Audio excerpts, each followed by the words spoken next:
Welcome back, everyone. In this video, what we're going to talk about is database management for doing a C# Windows form.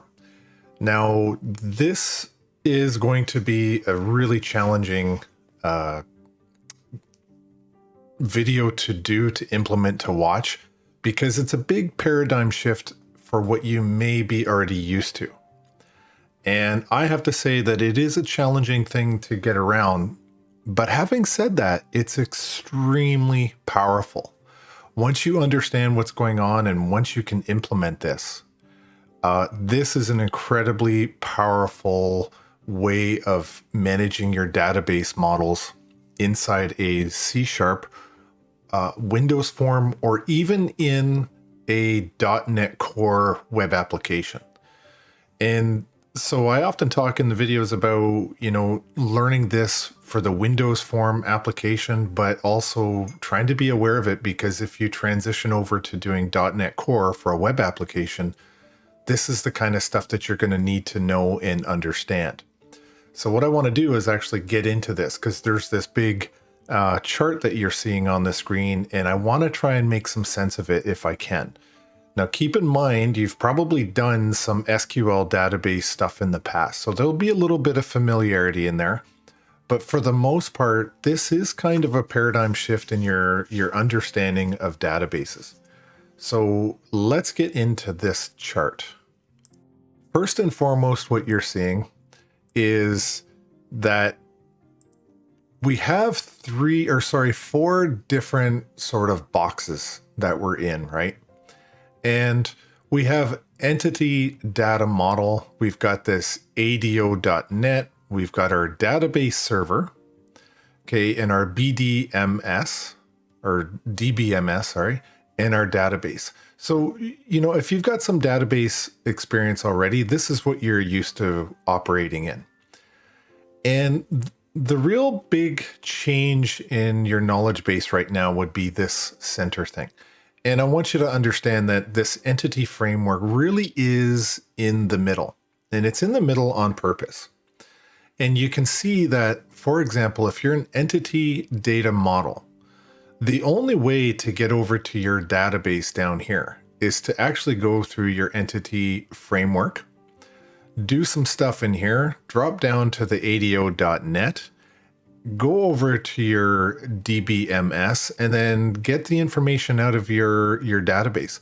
So the route is a little bit different than what you may be accustomed to already. And, normally if you're just doing some database management stuff, say, for example, you're using Microsoft Access, you're going to have your application right there, and you're going to be connected right into your database. So the line between your actual data and your application is extremely short.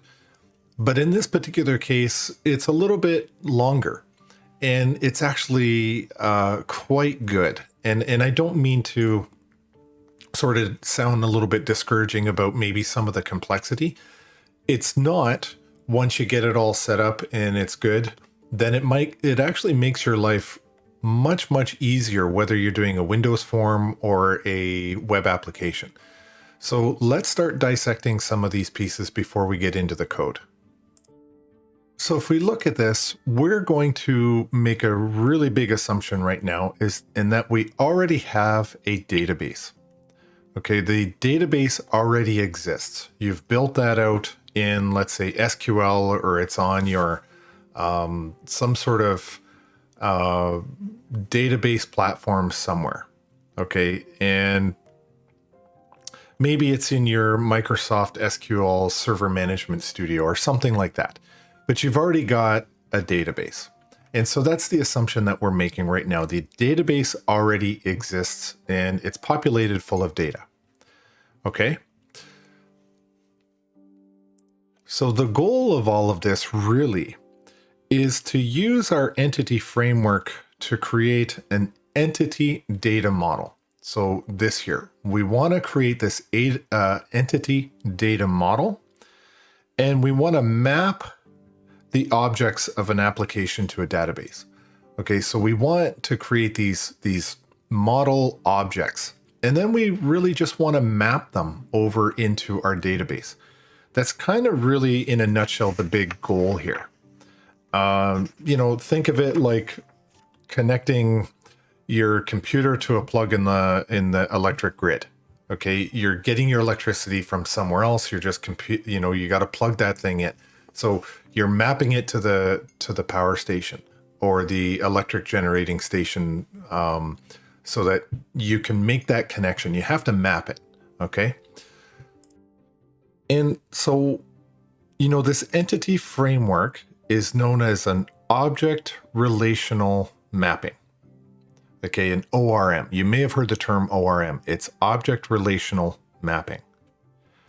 Okay, and the goal of this is to actually address the oftentimes when you get a mismatch between your existing, say, tabular form database that you would have. It looks like a spreadsheet, really. Your tabular based structure of your relational database with objects that you actually create in your application. Okay, so it's trying to address that mismatch that often happens between, the database spreadsheet looking structure and objects that you're creating in your application. So to resolve this problem, the entity framework uses an entity data model. Okay, and that maps the conceptual model of the objects used in your application to your actual relational SQL style of database. So as you can see inside our entity framework, inside this box right here, we've got the two key components here. You've got object services right here and entity client data provider. So these components work together to manage the transfer of data to and from your ADO.net. Okay, and we'll get more into what ADO is in a minute. Okay, so that's really what the goal of this whole piece here in the middle is. So it's a little bit tricky to kind of visualize even with this chart, but what's happening is when you're using your entity framework, you're using queries to retrieve data from a database, right? You're using queries to get the data from here. But the queries are executed against a conceptual model. Okay, and that's part of the entity data model. Okay, so it's just a conceptual model that exists. So the conceptual model defines the objects or the entities. So, when we type in something in a form, that's really what the conceptual model is. So it also has this entity data model, and it includes the storage that describes the structure of the objects in the actual database. And of course, in here, the entity model defines all of the mapping. How do we get from one place to another? And, obviously this sits in the middle of all of this. You can almost think of it like it's the traffic cop to all of this. So it translates our queries into a form that the database understands, and it translates the data that's returning from the database, okay, into the objects that are used in the application. So that's, that kind of makes a little bit of sense. It also tracks the changes that are made to those objects as well, and it provides submitting those changes to the database. So any changes and stuff like that happens there. So I want to stress a couple things here. This is really important to understand with what's going on here. So once a conceptual model has been created, you can query the data in a bunch of different ways. Okay, you can use link to entities. In the last video, we talked all about link. Okay. Second, you can use entity SQL, which works by using a dialect of SQL that's not specific to the database. Okay, so what that's saying is it's a similar SQL kind of a language of SQL, but it is not specific to the database. And then you can use query builder methods. And these queries are like the method queries that we used in the last video in Link. There was a bunch of methods that we did there. But here's the most important piece to understand. Because the entity framework has been abstracted, okay, away from the details of the underlying data source, you query the objects in the conceptual model. Okay, you don't query the database itself. Okay, you're querying this. Okay, you're querying the objects. Okay, not the actual database. And that's a big thing to try and get your mind around if you're used to doing just straight SQL type of stuff. Okay. It's an important thing. I can't stress it enough. It's really important that you understand it this way. So once the mappings have been set up, once these pathways, these mappings have been set up, you don't need to consider the underlying data source or how it's configured. Instead, you can just work with your objects, your models, and the properties that represent those tables in your database. So to be clear, you know, this stuff is going to represent this, but this is really where you're going to do a lot of your interacting. This is just going to really pull out your raw data. So for the most part, once this is built, you kind of ignore it. And you're just going to operate in your entity data model. And this is extremely true for doing web development with .NET Core. Okay, so what I want to do though, you know, here is do this little application today, see how far we get with it, and then, you know, hopefully I won't confuse you too much because it is a little bit tricky at times to try to get your mind around some of this stuff. So before I continue, I do want to take a couple of points, and it's right out of the Murac textbook, okay? And it says that Entity Framework Core provides a layer between the database for an application and the objects for an application. So it's basically saying, you know, there's a layer between the database and the actual objects, which is all of this stuff here. Okay, the purpose of this layer is to provide an interface that allows the data in the database to be presented to the application as an object. Okay, and that's really important. The next thing it says is to provide an interface between the objects and the database. The entity framework uses an entity data model, this here. Okay, that defines the conceptual model right here and the storage model and the mapping between the two models. Okay, and the conceptual model defines the entities and relationships used by the application. The storage model defines the structure of the database that's being used by the application. All right, so I want to stress this point too. The conceptual model defines the entities and relationships used by the application. Okay, so what you see in your application is going to be viewed out of here. It's not going to be viewed out of here. What you're seeing in your application comes out of this box here. Okay, so what we have right now is this project, and this is right out of the Murac book as well. And it's just a form right now. It's got sales tax rate, shipping charge, first book, shipping charge, each additional book. Okay, and so this sort of template of a project is the very beginning. So far, there's only one form. Okay, and I'm going to close this because I want to show you how to open that up. We've got this file over here, my validator.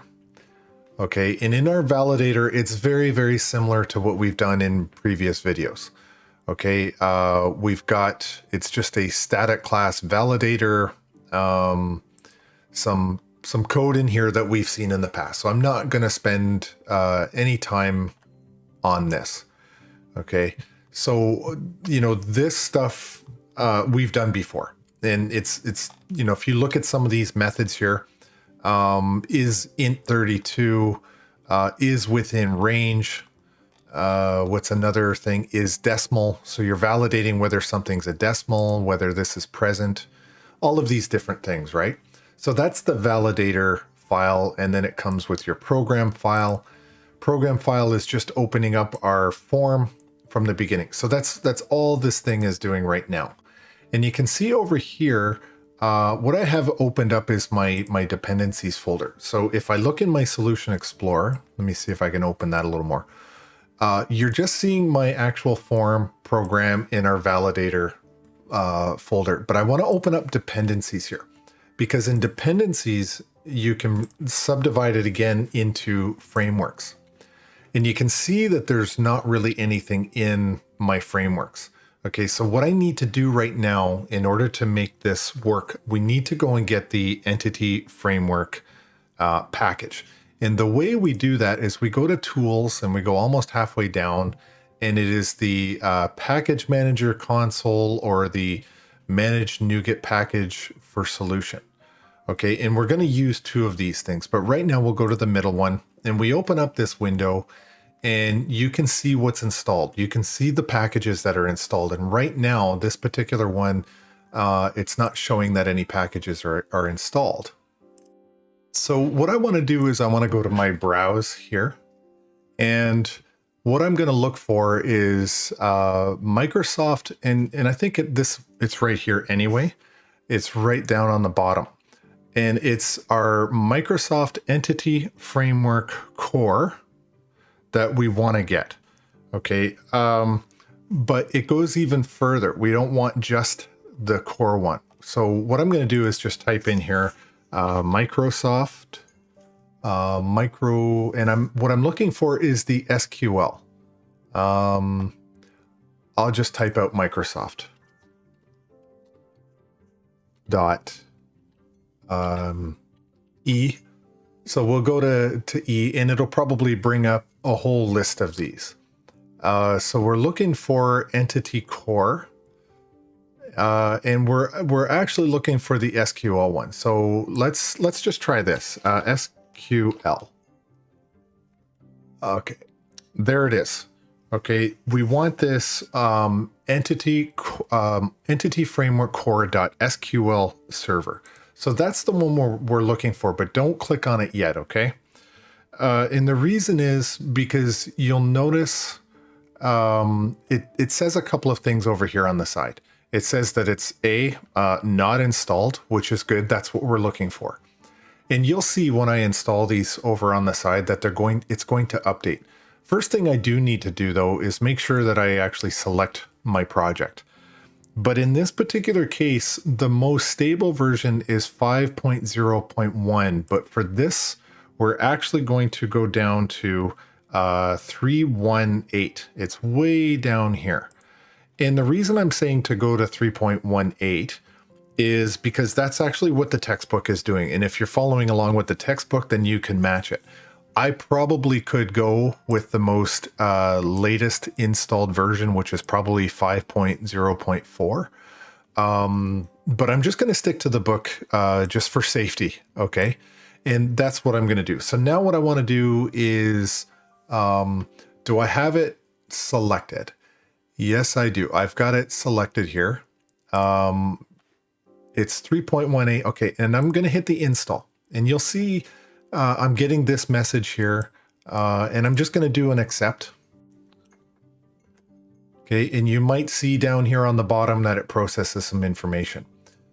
Now, what you'll see here is in my frameworks, I've got this package now. Okay, the package didn't exist before, but I've got my entity framework core.sql. Okay, so that's the first part of what we need. Because the second thing that we actually need is for tools. Okay, so if I say, I'll just do Microsoft dot entity. Okay, and now I'm going to be looking, it helps if you spell it properly, entity, and I'm going to be looking for tools. All right.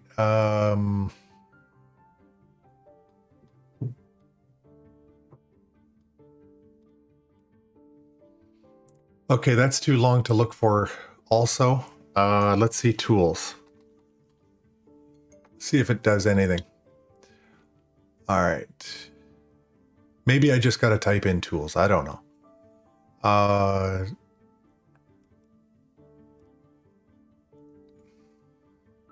Okay, so you've got to type it in to find it. So it's Microsoft Entity Framework Core.tools.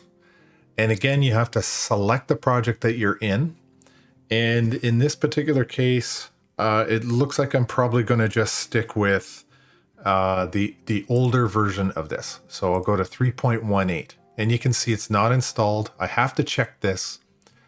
And I know that it's an older version. So if I do an install and I accept, you'll see that my package over here should probably update as well once it's done installing. And obviously you need an internet connection to do this.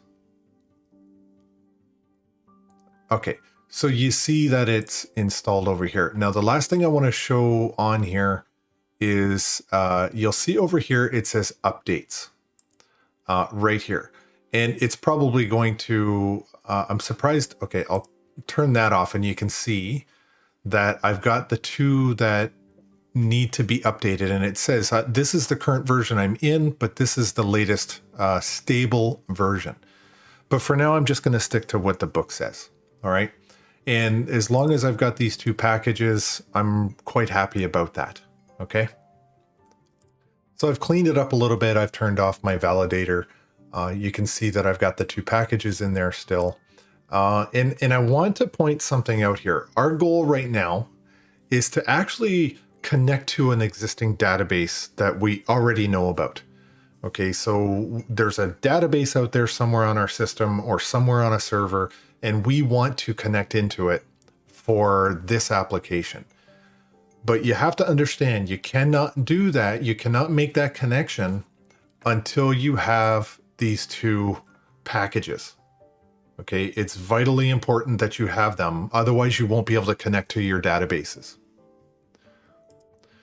Okay, so a really, really important thing to try and understand, and this I'm very torn on this, but I do definitely have a preference. So if we look at this scenario supposes that we do a database first. Okay, so we have built our database. And like I said in the beginning, assume that you've already got a database out there and you just want to connect into it. But there's actually another method that I hope to get into, and it's, believe it or not, my preferred method. But I think today what I'm going to stick with is doing a database first. So going and getting information, or at least connecting to an existing database. And so that's what I'm going to do first in this. But in another method, so if you get into .NET Core, what I do there is something called code first. And it's this code first development means that you don't actually have a database already. What you do have is models. Okay, you make your models with C#. Okay, and that's a big distinction. So we create our models in C# without a database, and then we do something called a migration. And once we create the models in here, we use code first to build an SQL model, or sorry, to build a C# model. And then we run this migration command, and what it does is it actually builds the database for us. Okay, so what you're probably used to is you've got an application, you go back, you build a database, and then you find a way to connect it. Okay, and what we're doing today is we're building the application, but somewhere out there I've already got a database that maybe I want to connect into. Okay, and that's what we're doing today. But this other scenario, this code first idea is I've built my application and I built my models of what my data should look like in C#, not in SQL, but in C#. And then I use some code to generate or scaffold, what we really call it, is to scaffold out the SQL database, scripts, and it all does it behind the scenes without us having to even do anything. Okay, you won't write one line of SQL code at all.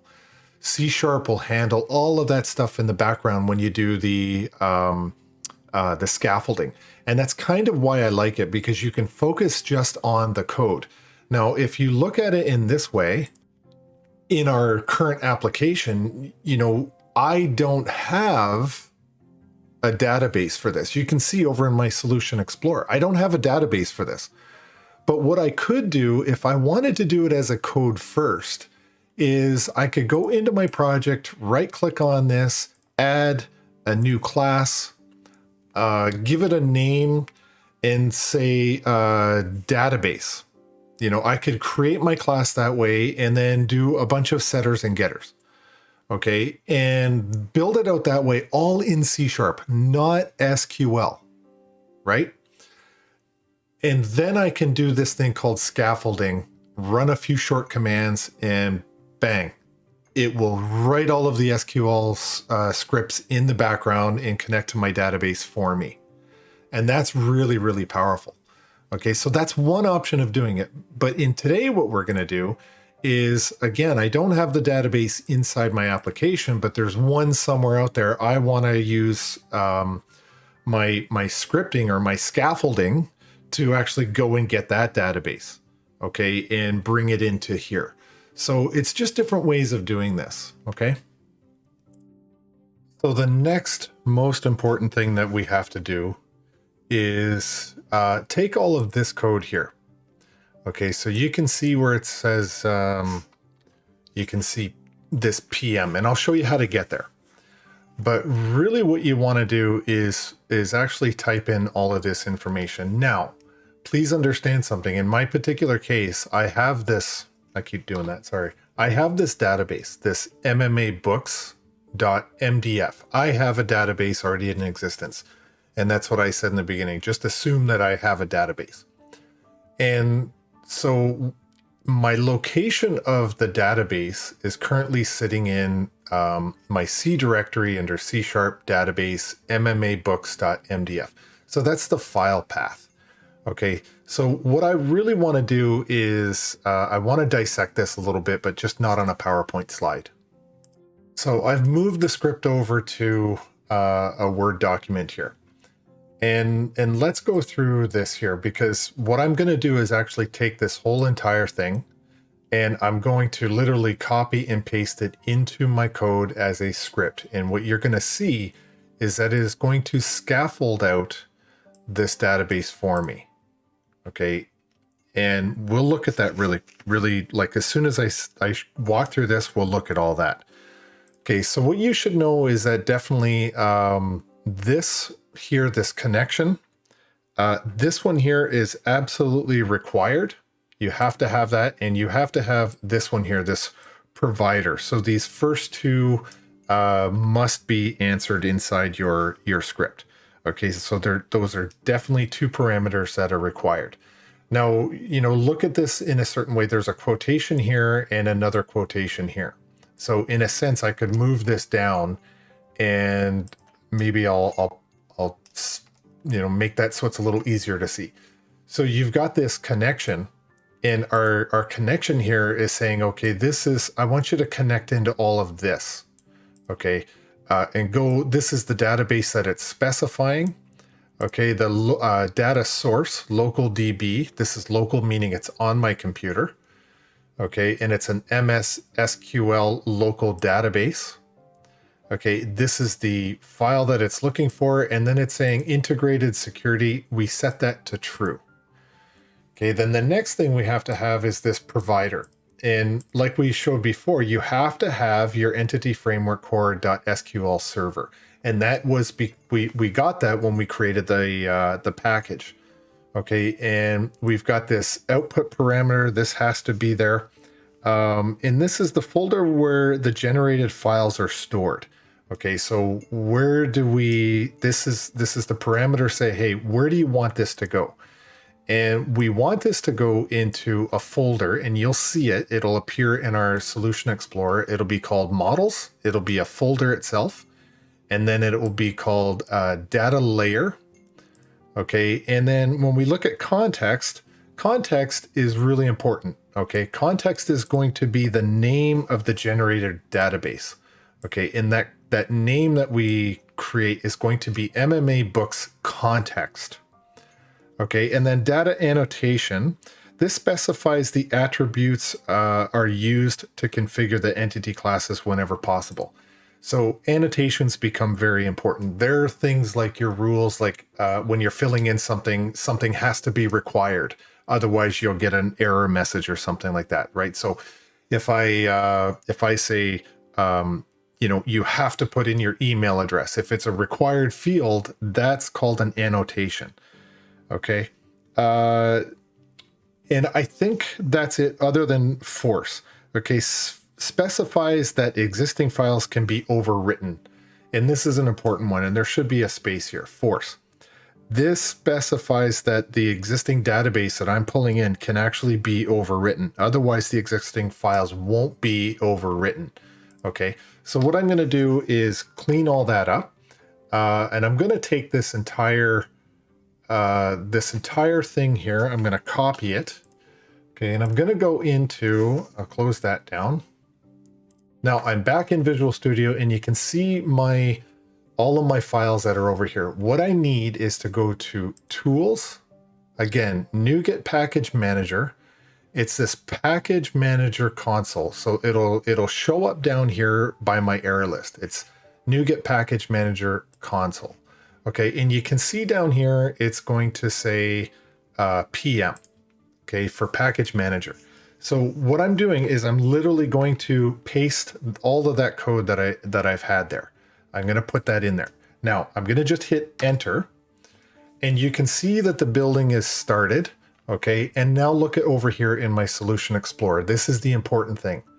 Okay, I've got the file called or the folder called models. I've got data layer, and then you're seeing all of these different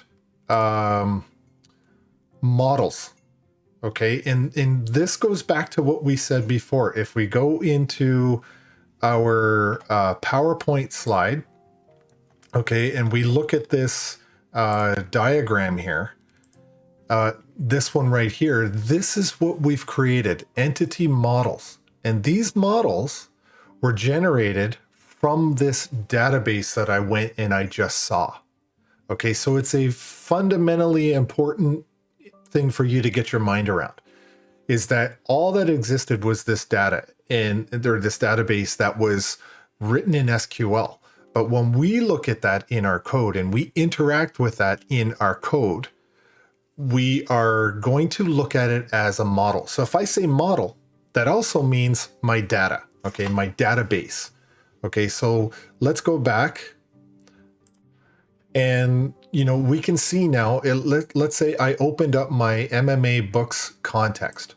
Okay, and I'll close down this one here. I'll get some more space on the screen here. Okay, and you can see what's happened here. I've got my DB context. Okay, it created a partial class called MMA books context. Okay, which is this file. It created an MMA books constructor. And if we go back to here, this is what we said before, right? MMA books context.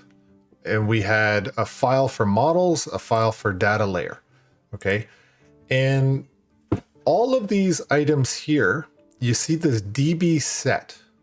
Okay. This is all from the actual database that we went and got this information from. So we've got customers, we've got invoice line items, invoices, order options, products, states. We have all of these different things, right? There's a lot of stuff in this particular one. Okay, so when we look at this and we look at the actual form that we created here, and I'm just opening it up here, because I want you to understand that a lot of this database, if you notice that a lot of this data over here are for different items in the table. And we've got sales tax rate, shipping charge first book, shipping charge each additional book, right? All this other stuff, this MMA book stuff, it doesn't necessarily apply to us. But you'll see here our order options, this actually does. Okay, so the data that we want here is out of the order options. So we've got sales tax rate, first book ship charge, additional book ship charge. Okay, now let's go through a couple of things inside this model. Okay, one, it's from the models data layer. Okay, that's the namespace that we're in. And you notice it's right here and it identifies it here. Okay, so it's basically going to this level. That's the namespace it's in. It's a partial class. Okay, and it's called order options. And you can see that we have option ID, sales tax rate, all these other properties, right, within our model. Now, this here, this key, this is called an annotation. Okay, this is an important thing. And I talked about that a minute ago with annotations. This is also an annotation. So the things that you see in green and then the square brackets, they're annotations. Okay, which you need them for certain things. They're to be very explicit with what kind of properties you want your models to actually have. Okay, so a few key points I'd like to make here. You see that it says it's a partial class. And because of that, you can code additional partial classes that add to the generated class. So that means you can add additional partial classes to this particular file. So I do want to go over to this particular model itself, this MMA books context. And I want you to understand something very important, that this one inherits from something called DB context.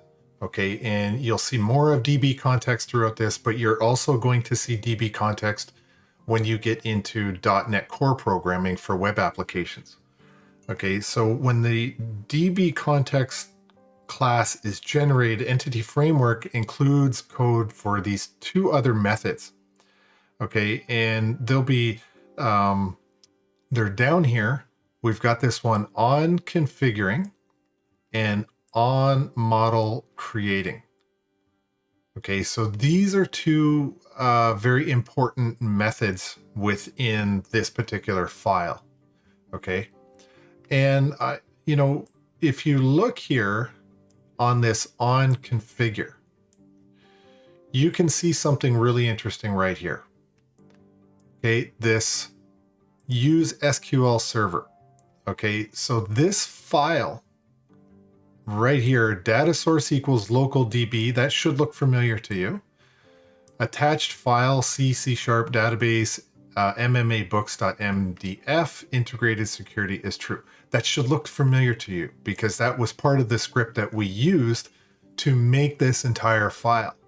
Okay, and I don't know if you've realized it yet, but this file didn't exist until we ran that script in Visual Studio.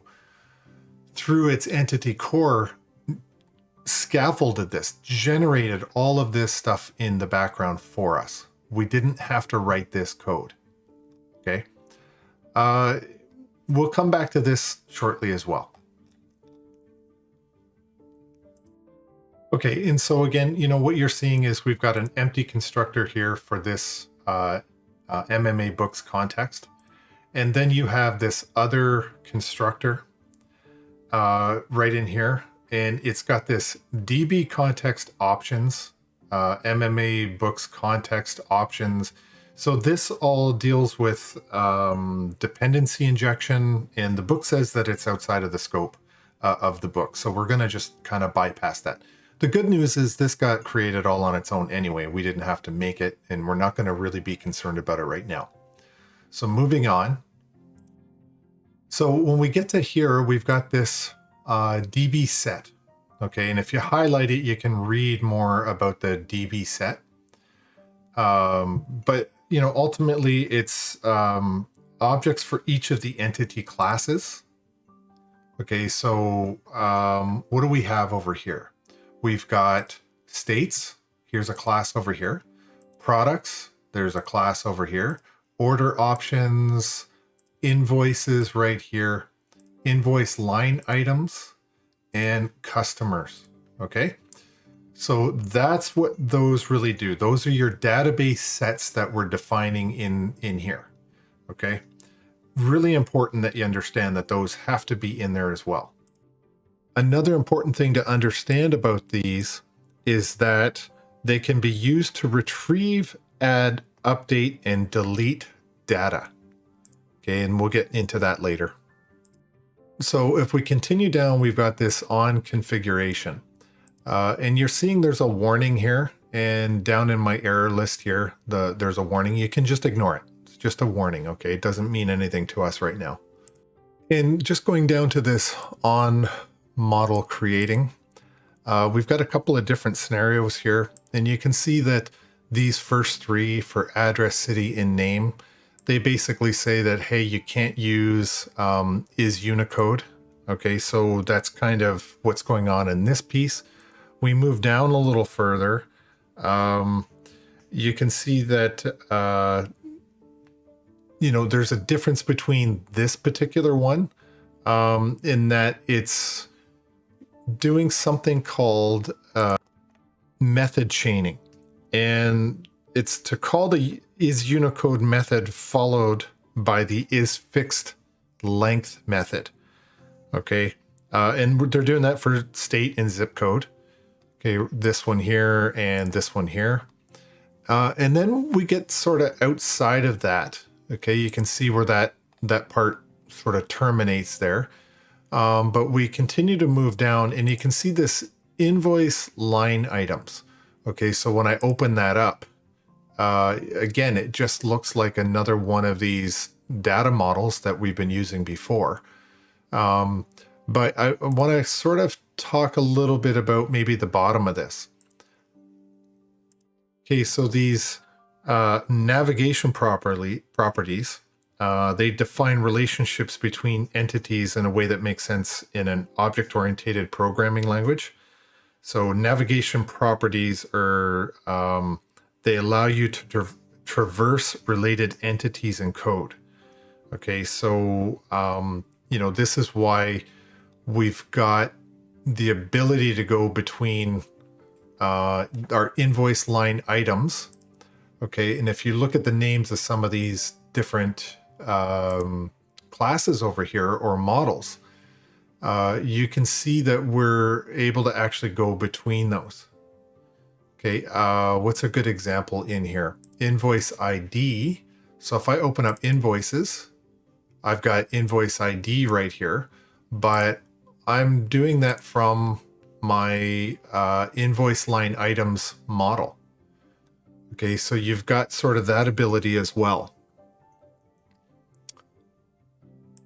And of course you have foreign keys, right? Or if it's a primary key, it's just key, but if it's a foreign key, it actually explicitly says foreign key.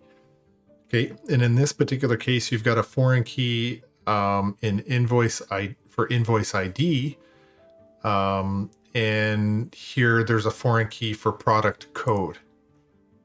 Okay, so there's one thing that we do want to really talk about. It's the fact that we've got this use SQL server in that particular base. And we've got this whole line of code. This is actually referred to as a connection string. Okay, so we want to actually put that somewhere else and protect it, to be honest, because it is a vulnerability that we don't want to expose. And so what we're actually going to do is put it in an app config file. And the way that we're going to do this is we're going to select the application configuration file template from add new item dialog box. So if I go to here and I say add, okay, and I'm just looking here in my file folder, I'm looking for add, right? Is it an add new item? Add new item dialog box right here. and I'm going to look for this app config file. And so it looks to me like it's this one here, this, yeah, app configuration file, and it should have the right config extension right there. And you can see when I selected on it, it said app.config. So this is what we want to have. So I'm going to go ahead and say add, and you can see now that the app.config is actually in there, which is really good for us. So when it opens up, you know, there's really nothing much inside there. But let's go back to this for a second. So what I'm going to do now, though, is I'm going to update what I have in here. So I've got just configuration, but I want to do this configuration string, it's connection string, not configuration. So you can see down here, it's got, I just put in the bracket. I can do this and divide that up. Okay. And then what I'm going to do now is just do this in here. I'm going to say add name equals, and we'll say in those brackets, MMA books. Okay. And I'm going to move outside of the quotation mark and just kind of move the closing bracket out of there. Now I'm going to just go back to where I had this script here, and I don't need I don't need to have this Scaffold DB context connection and stuff. What I actually need is just the quotation mark all the way to where it is currently located. Okay, and sorry, into the security is true. So basically the entire quotation. So that's what I need here. I'm going to copy that, and I'm going to go back. And before I do that, what I want to do is say, I want to type in something called my connection string. Okay, I'll do it in camel case. And my connection string is going to equal, I'll take the equal signs out of there because I copied them, this line of code right here. So that now becomes my connection string. Okay. And then, you know, I should be closing that off. And let me go to, let's say, around about this point, and I can do a space just to do that. So you can see it more on the screen. And then after my security, I'll call my closing bracket there. Okay. So that looks about right. I'm just going to hit Control KD. Okay, formatting is fine. Now I want to go back to here into this if statement. Okay, because I don't want to have this line anymore at all. So what I'm going to do is I'm going to actually just delete everything out of there.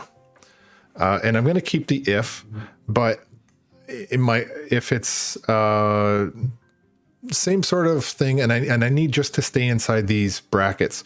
And what I will say here is just like this, option builder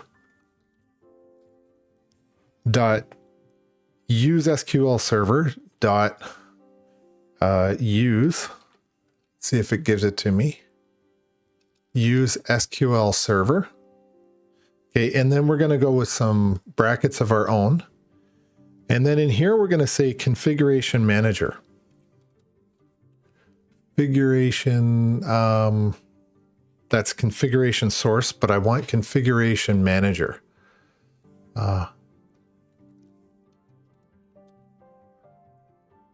Doesn't seem to have it right now. That's okay. I have a sneaking suspicion it's just because it's not maybe in the includes. Okay, so configuration manager dot connection strings.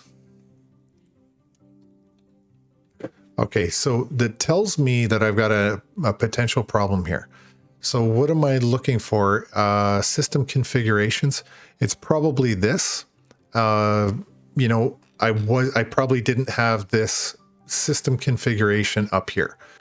So I've got that now, and configuration manager. So it's connection strings. So CON.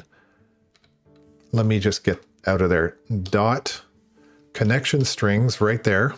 And then with my connection strings, I'm just going to do square brackets, and inside here, I'm going to say MMA books. Okay. And then I need one more dot connection string, and then just close out the bracket. Or I've got the bracket there already. Let me just move that down so it's a little more obvious. Control KD. All right. And I'm just missing the semicolon there. That's it. And I've got an error, and I'm not surprised. It's something just in the formatting. I'm not really concerned about it. Is configured. Yeah, that looks right. Options builder dot use SQL server with the bracket. Maybe I just need to move it up or clean it up. Just something's out of line. It's not really a big deal. My error was this. This isn't actually a bracket like that. It's a round bracket. There. Should clean that up. And this one here is also a round bracket. There. Oh. There. Just cleaned up my formatting with Control KD. Okay. So that should sort of replace that. And now what we're doing is we're actually protecting our connection string in there. All right. And again, if you're running .NET Core for web development or a web app, you're going to do something extremely similar to this as well. So at this moment, if we look at this, and we try and run this, it doesn't really do anything at this point. Like literally it saves nothing. So if I hit save, nothing happens at all. And so if I exit, and I do a start without debugging again, you'll see nothing's being persisted. Okay, so we've got to go in and actually do a little bit more work. And I just want to caution you, I'm not going to be getting in looking at the database itself. I'm just going to stay inside of Visual Studio, and we're going to just continue to develop this this little tiny application right now. So if I right click on there and I go to view code, this brings me to here at this point. And so there's a lot of things I need to do to go in and start cleaning this up. And all I really have in here at the moment is some is valid data, my button for exiting. We've got this save button here, but there's the is valid, but that's not complete. That's something we still have to work on. And a little bit of work inside here too. So it's not too bad, but there's a couple things we have to do previous. So what we really want to do is we want to be able to persist that data, right? And so if I look at my order options, we can see what's in here. Sales tax rate, first book ship charge, additional book ship charge. So it's these items in here, these three. Okay, and they're all part of the order options model at this point. Okay, and so what I want to do is go back into this, and the first thing I do need to do is go to our context, right? Our DB context. We have that in here, and there's that's kind of the link to all of our different classes in here, right? And you can see order options is in here. And of course our on configure is in here. We've done our connection string in here. So that's why it's important that we use this particular class file inside our new file as well. And what we have to do is actually create an instance of that. So how we're going to do this is we're going to create a variable called context. But before we make our context, let's do the right side. So we'll say new MMA, and you see it's not showing up here, right? Books context. Okay, and it's not in there for a reason yet. And hopefully it'll give us an alert as to why it's not in there at the moment, why it's not showing up. Okay, and if I go back to here, sorry, if I go in here, this is really what I'm trying to get. Okay, so I'm actually going to copy that, and I go back to my file, and I'm going to just paste it in there because there's always the chance of a spelling error. But you can see right away that there is an issue, right? I just can't have this floating word new out there. So I'm going to say equals, and within equals, now I'm going to say, I'm going to assign it to a type. Okay, or really I'm going to assign it to its own variable, but the type of the variable is actually going to be our MMA books context, and we'll, okay, and so that's how we're going to define that. So this becomes, if you ignore everything on this side, if you don't look at this, we're creating a variable called context, and its type is MMA books context. Okay, so why am I getting this here?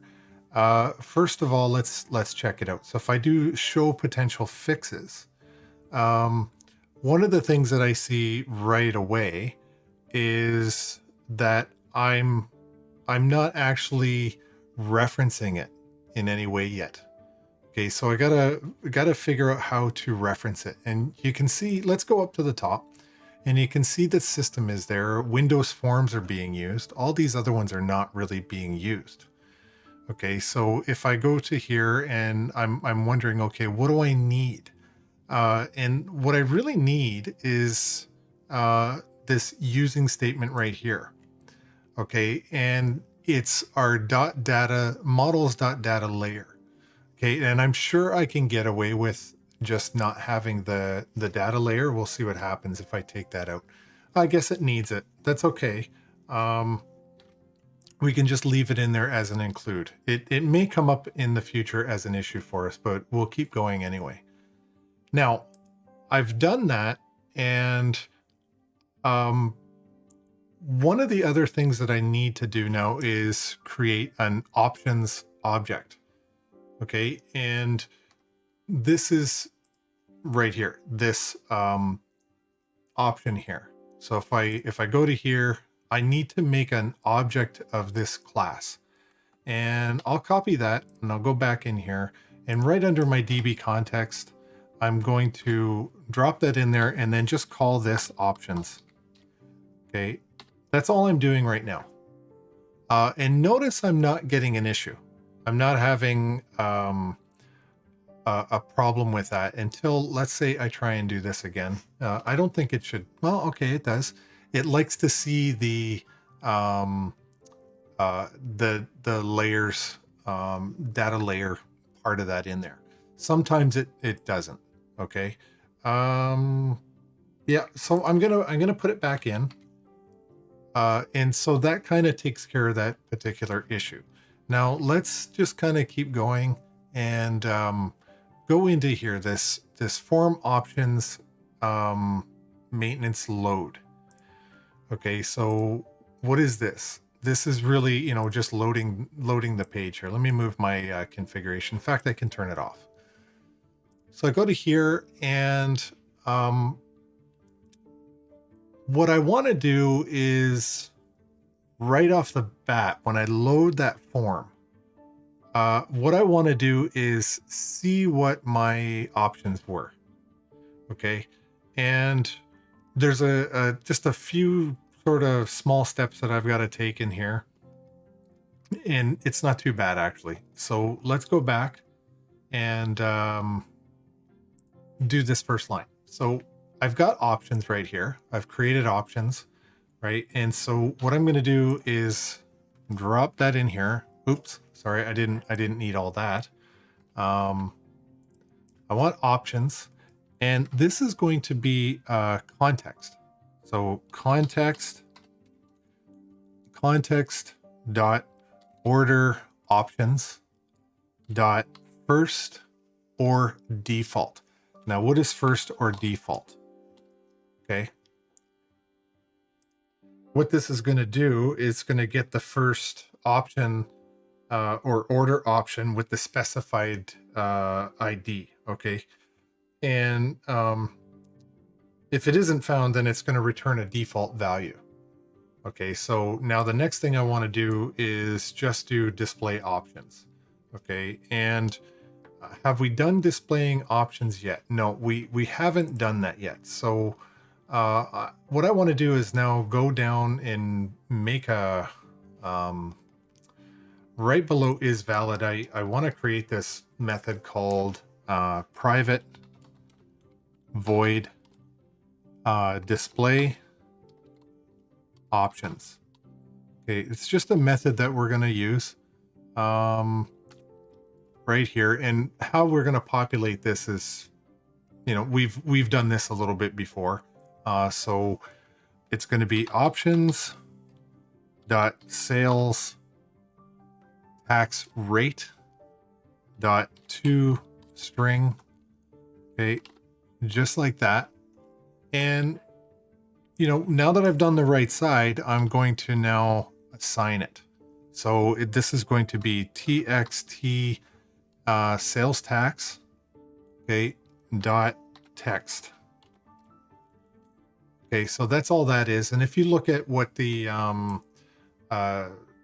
this here, let's go to our properties, into here, sales text right here, or sales tax, sorry, that's all that is. That's the label of this box. Okay, so we're good there. Now what I want to do is I'll just do the next one because the subsequent ones will be similar. So this will be options dot first book ship charge. Okay, now where does first book ship charge come from? Right here. It's part of the model.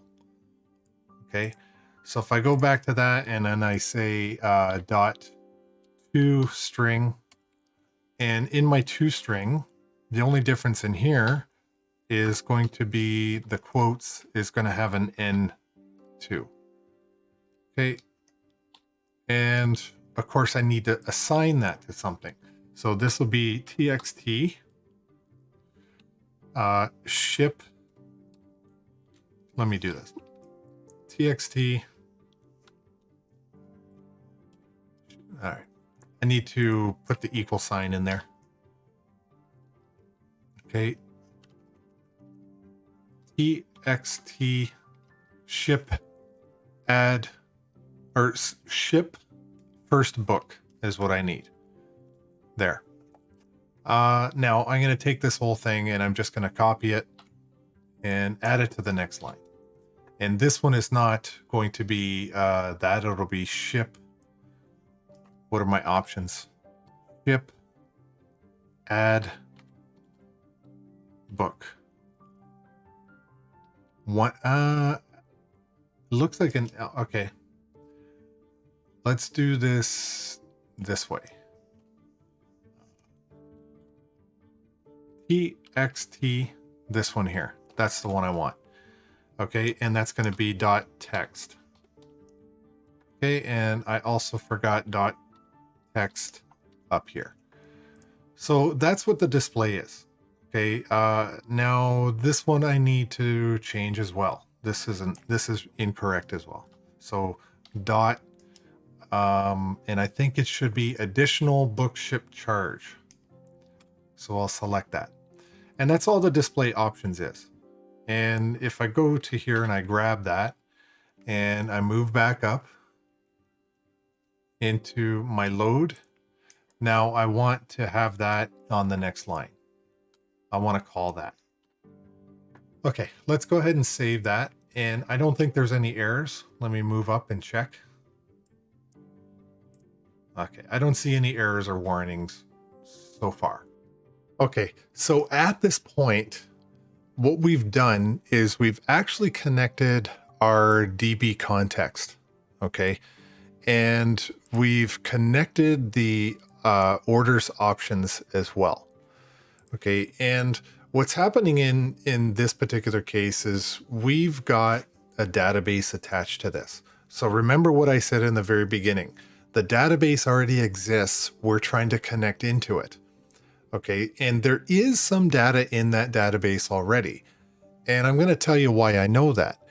It's because, you know, obviously before I started recording this video, I already have a working copy of it. And I've actually populated some of the data already previous to this. But the thing is, I'm using the same database in this particular example. So what I wrote and I input into that other one is going to persist inside this database as well, because both of my applications are calling to the same database. Okay, so that's something really important that you have to understand, that there's one database out there. I'm just connecting my application into it. So by, you know, doing this line here, 21 and 22, this now connects me to it. And the only thing that I really need to do after that was once I load this, okay, when I actually load this for the very first time, I now expect that I'm going to get data that's populated in there. And when I just did the display options, so for example, if I comment this out, right, and I run this, so I do a start without debugging, it shouldn't display any of my data that's in there. That's what I would, you know, you might have expected to see. But now if I uncomment that out, what it's going to do is go down here and it's going to grab everything out of my options. Okay, everything that's part of the options in the database, which is, you know, if we look at these models here, I'm getting the option ID. Okay, and then I'm getting each of these properties here. Okay, right here, right? And I'm displaying them in the text. Okay, and so you would expect now at this point that when I run this, we should see the last time I populated it was just 1, 2, 3. I should now see 1, 2, and 3. Okay, so if I make changes right now, let's see what happens. If I change this to a 10 and then I save it, I don't know if anything's going to persist. I don't believe it's going to, because if you look over here, I haven't done anything with my save. I still have to do that. So if I exit this and then I start it again, start without debugging, what you would expect is that it says 1. Okay, because I haven't actually done any saving functionality yet, and that's what we're going to do next. Okay, so let's keep going. Okay, so one thing we're going to do is inside our save, we've got already this is valid data. So, you know, before we do anything, we have to make sure that it's valid data. And this method is doing all of that stuff in here. Okay, so we didn't write that code, but it's there. And you know, very similar to what we've done in the past, like I said. So what I'm going to do is I'm going to type the word try, and then I'm going to hit the tab button twice, tab. And so now what you're seeing is this try. So think of it this way. Try this, see if it works. And if it doesn't, then catch some sort of an exception. Okay. And, you know, this particular one isn't going to be all that bad, actually.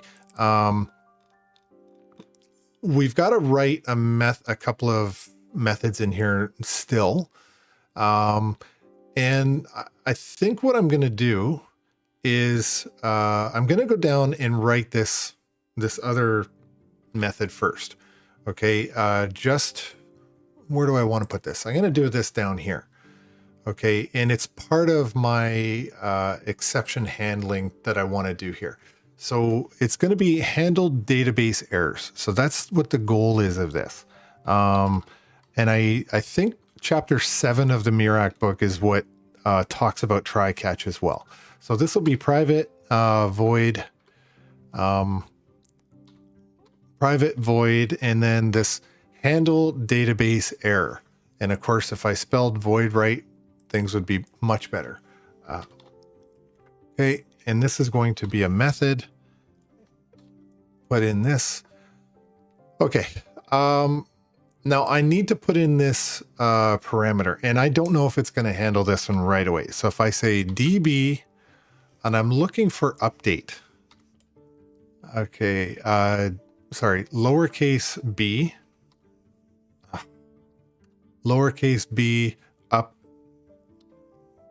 update exception. Okay, and it's not actually, you don't see it here. And I wonder what's the issue here. My guess is it is one of these. Okay, and let me think about what this one might be. What do I have? What do I have in mind? Okay, right off the top of my head, I think I know the one, the Entity Framework Core. Okay, so if I go to here and I do potential fixes using Microsoft Entity Framework Core, and you can see now that that error has gone away and it's changed color. And where did it go? Right at the top. It's right at the top, the one that I need. So that's a pretty good thing if that happened in that way. Okay. So in here, what I want to do is say string error message is right now equal to nothing. Okay, just going to leave that empty. Okay, and then we're going to say var SQL exception. And in there, we're going to say SQL exception, SQL exception. See if it's there it is. Okay, this SQL exception. And then on the other side, because I've got this that I'm calling, okay, this is all part of that library. So I want on the other side of this to be EX dot inner exception, just like that, and a semicolon. Okay, now I'm going to do a little small for each. So for each in here will be SQL exception. Now my SQL exception here should actually be a capital. And let's see what happens. Okay, it's not showing my exception. So do I need this particular one? Yes, and I was missing another. So my SQL client, so my data SQL exception, sorry, data SQL client is what I was missing. All right, where did we go? Where was I supposed to be? Okay, so that works in there now. And when I go back to my for each in here, hold on. I'm just looking at my version of this thing that actually works right now. Okay, so for each, I'm going to say SQL exception. And there it is. Okay, and that's going to be error in SQL, and this is lowercase, this particular one. This is the variable up on line 69. Okay, so this SQL exception dot error. It's actually errors with an S. Okay, and now in here, we'll put our brackets and we're going to say error message is going to be plus equals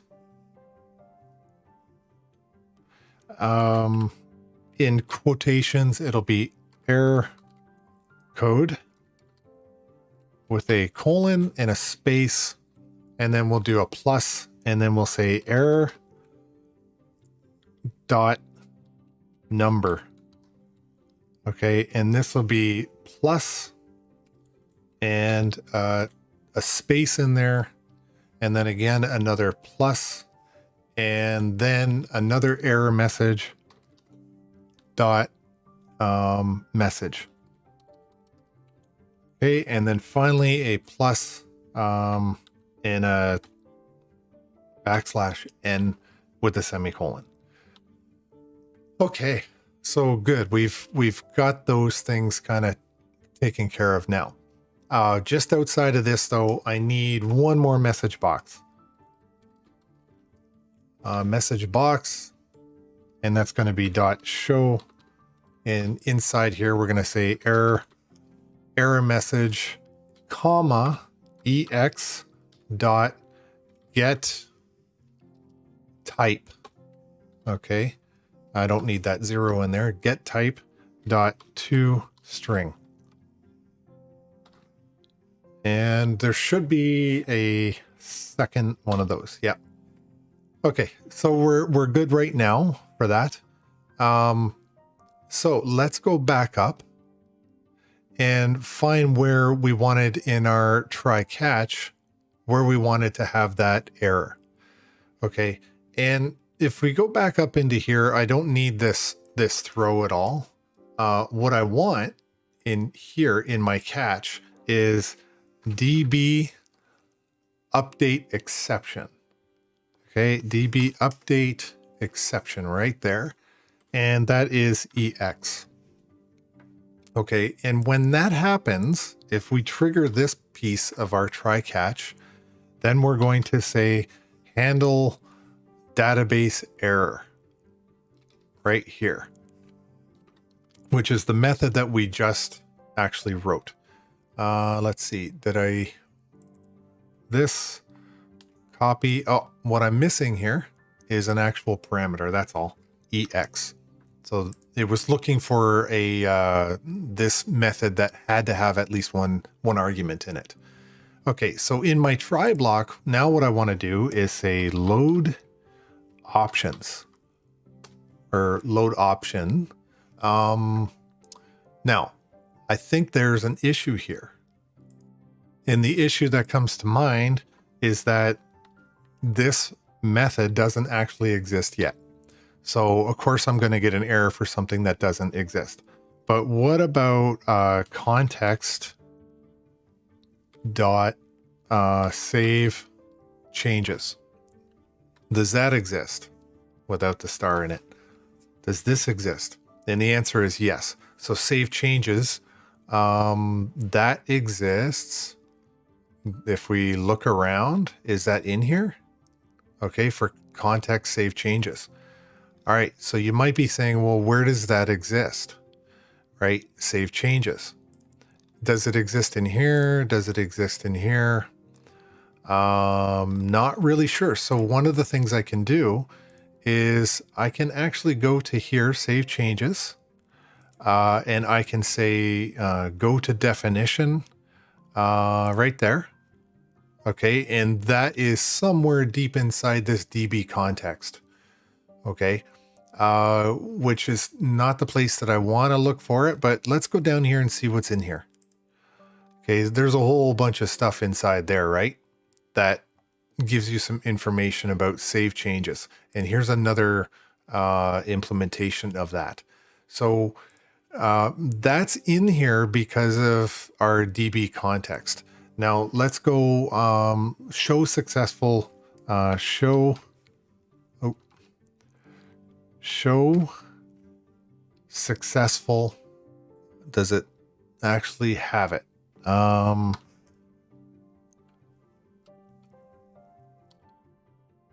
No, it's not in here.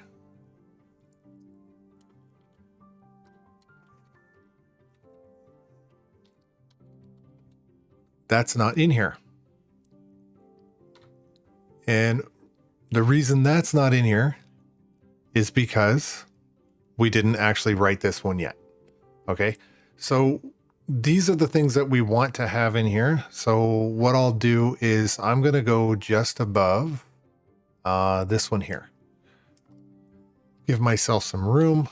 And this is also going to be private void, copy private void, and do some brackets. And all this one's going to be is a message box. I'm just going to paste it in here. Okay, this is just a message box, and it's going to show options saved dot and or success. Okay, and then our message box dot OK, message box icon exclamation. So we're good to go on that one. So you can see here that it actually disappeared, right? The warning that was here. But what about load options? Okay, what's going on with load options? I think we've got to go and address load options. Okay, and let's see, where's show success, display options. Let's just put it right here. Okay, and again, I think a private void.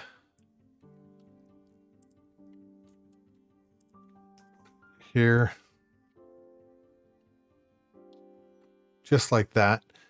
And load options is really sort of, it's very similar to what we see down in display options, which is why I put that there.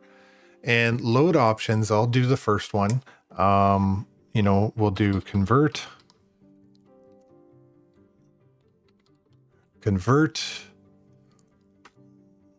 dot to decimal. And in the 2 decimal inside there, we're going to say txt sales tax. Okay, dot tx text. Okay, semicolon at the end. Now, what do I want to do with that? I want to assign it to something.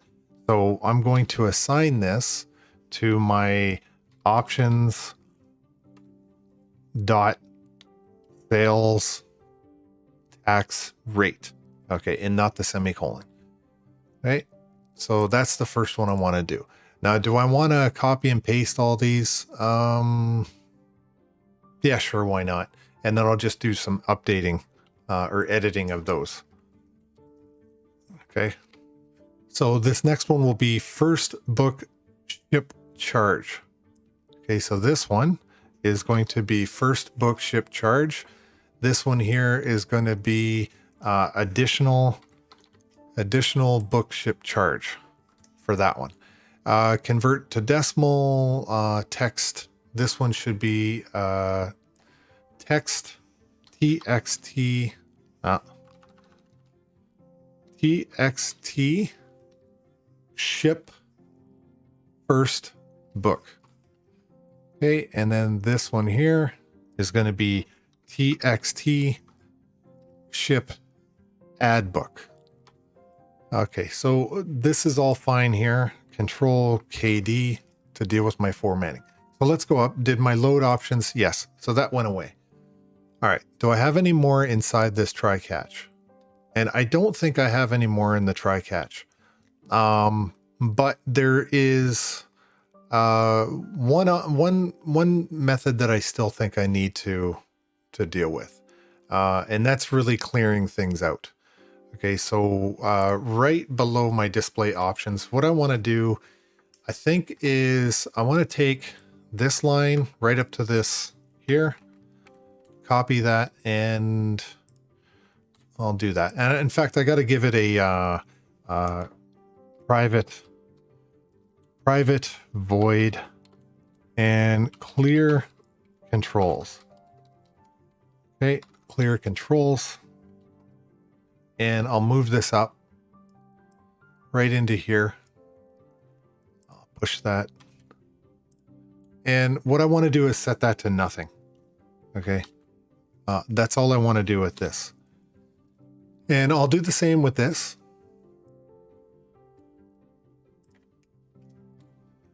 And this one. And this is just going to help clear everything out. Okay.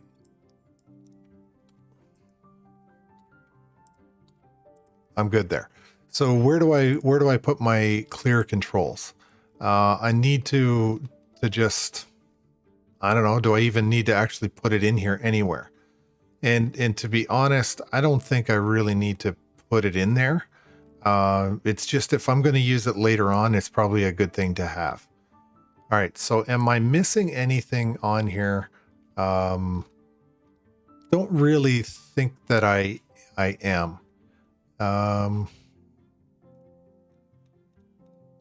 No, I think I'm good. So far, I don't see anything really glaringly missing. All right, so let me save this and let's test this out. All right. Now, remember we commented this out, this display options. We commented it out. There was nothing there. And then last time, I think we were at 1, 2, 3. So if I do a start without debugging, I think we're still 1, 2, 3. Let's see what it gives us.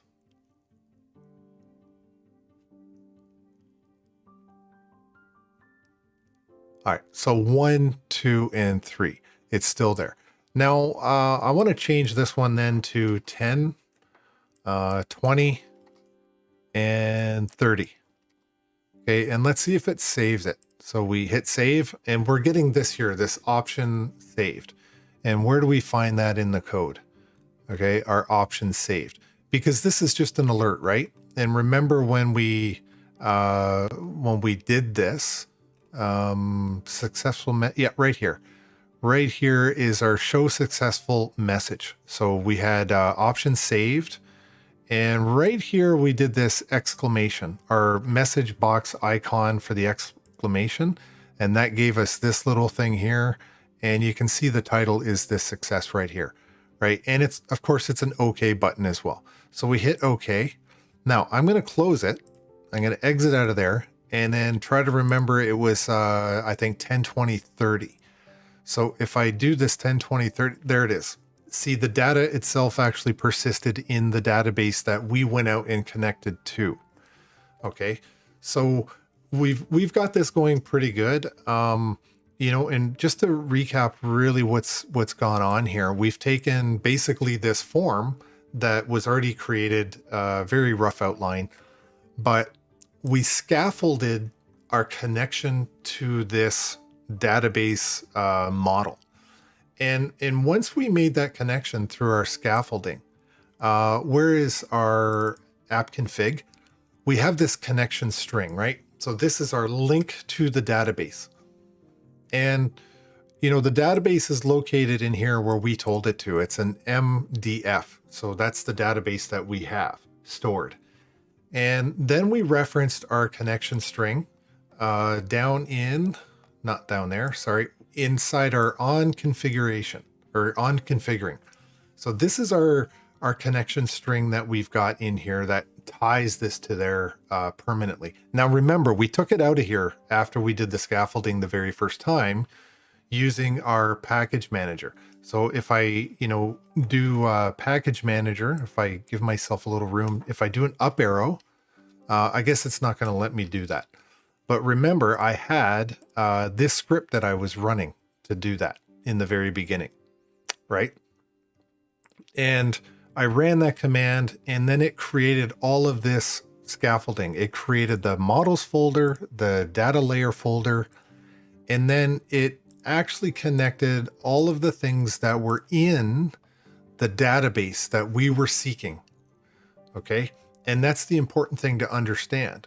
All of this stuff here came from the MMA books database. Okay, it came from here.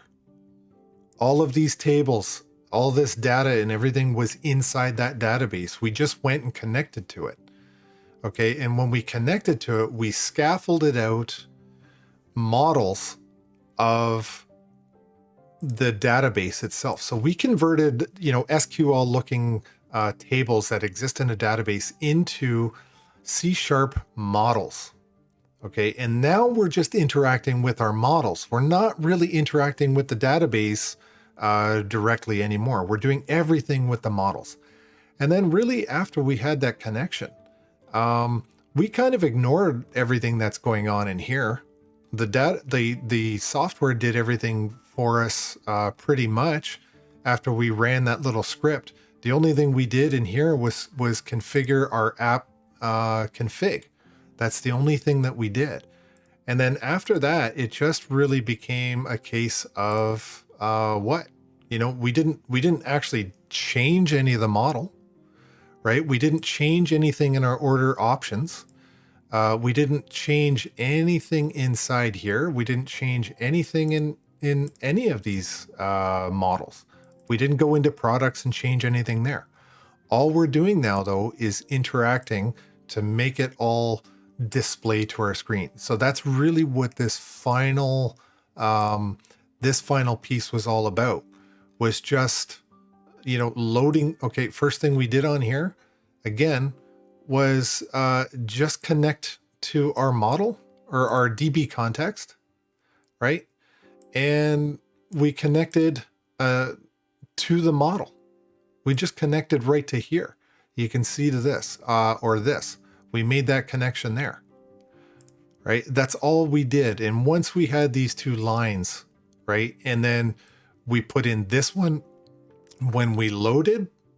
Okay, when we load the screen, when we turn it on for the first time, we hit the start debugging or start without debugging. It runs this for the first time upon loading the actual form, right? And then this here just gave us the display. It just told us really what's the format that we want to see on our screen. That's all we've done. Okay, so in actuality for this application, we haven't done a lot of coding. Okay. Now, if you're in a company and you have somebody who is working in the back end building these models, when you merge the two, that's when you're finally going to realize, hey, this was either good or this was really bad. Okay. So anyway, you know, there's a lot of moving parts to this, but if you think about it, we really didn't do a lot of programming. Okay. Honestly, we really didn't do a lot. Okay. We did more of the standard front-end programming in this one than we actually did of any of the back-end database stuff. Once we made the connection, it was all front-end from there, really, if you think about it. Okay, so anyway, I'm going to end the video there and, you know, walk through this, or good luck with this stuff if you're one of my Lakehead students. Anyway, good luck with this. Try to figure out all the moving parts because you're probably going to see this stuff come up again. All right. Next week, what I hope to do is go a little bit further with this. And then, you know, who knows where we're going to go next with this. Okay. But that's sort of the start of where I want to be. All right. So anyway, thanks for watching and I'll see you next time.